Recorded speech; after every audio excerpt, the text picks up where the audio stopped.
Hola, hola.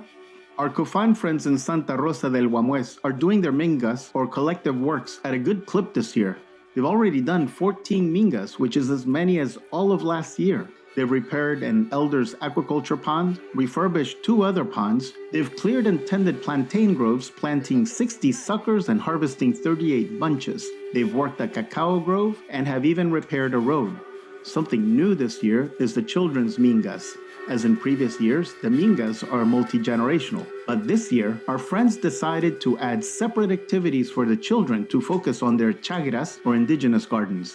They clear our 10 plots, and they share seed and plants from their home gardens to grow. Pineapple, yucca, plantain, chiro, yota, ñame, and medicinal plants, among others. Thus, during the week, in addition to their schooling, each of the 10 children tends their plots, and during the Minga, they get the help of the other children.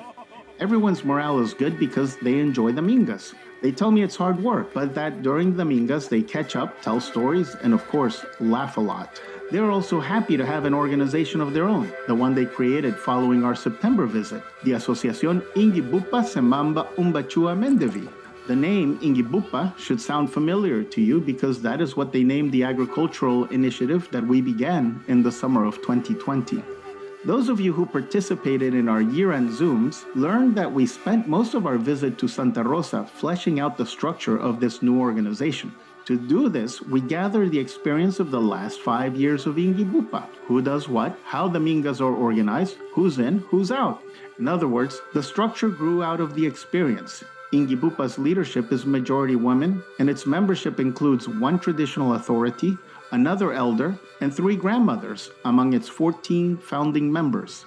This was ratified by the participants at dawn of the 4th ceremony of traditional indigenous medicine in September. Our friends gathered in January for Ingi Bupa's first assembly.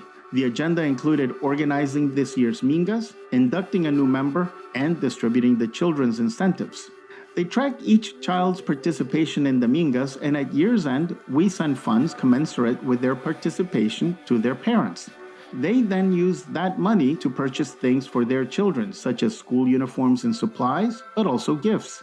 Following their assembly, they held ceremony with healing in the morning, including the tried and true use of ortiga, or thorn nettle. You may also remember that last summer we introduced a climate mitigation pilot project to protect Don Ovidio's and Doña Oliva's aquaculture operations from the climate extremes of global warming. At year's end, we purchased 4 new aerators for their ponds, as well as some electrical hardware, and they're very happy with the results. Except for a recent hiccup, they report that they haven't had the fish kills that they would usually encounter due to the depletion of oxygen when the fish are nearing market size. Once they introduce new fish fry to their ponds, it takes them about 6 months to reach market size.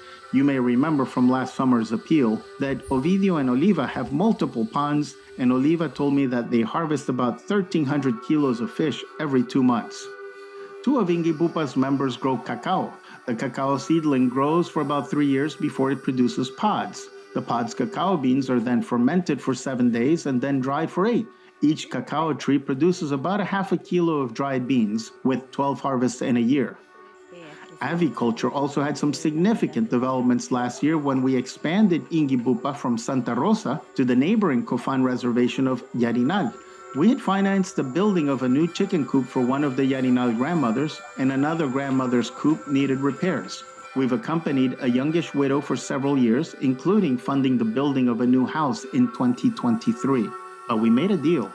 We agreed that once her late husband's pension kicked in, she would build herself a coop. And so she did.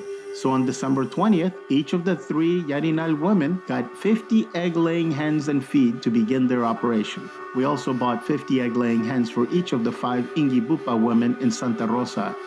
Doña Mati, who is our lead on all things chicken and the treasurer for Ingi Bupa, built a new chicken coop last year, which we supported.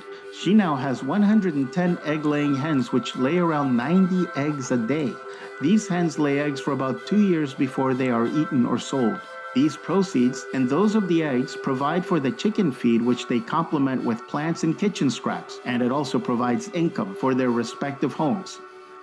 We have a few other exciting things going on, so expect more information with our summer appeal in a few weeks. Until then, thank you for making all of this possible.